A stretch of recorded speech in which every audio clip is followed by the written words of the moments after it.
শবে বরাত সম্পর্কে স্পষ্ট বলছি, কোরআনের কোন আয়াত নেই।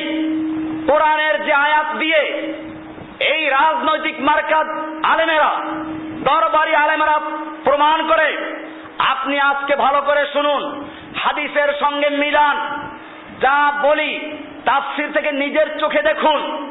এরপরে যদি সত্য হয় তাহলে আর এই বিভ্রান্তকারী আলেমদের কথায় কান দেওয়া যাবে না।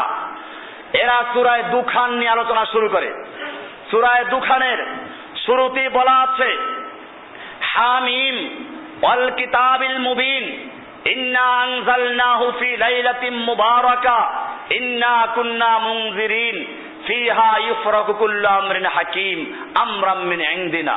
এটা হচ্ছে শবে বরাত যে আয়াত দিয়ে ওনারা প্রচার করেন সে আয়াত, সূরা দুখানের 3 এবং 4 নম্বর আয়াত। ভাইরা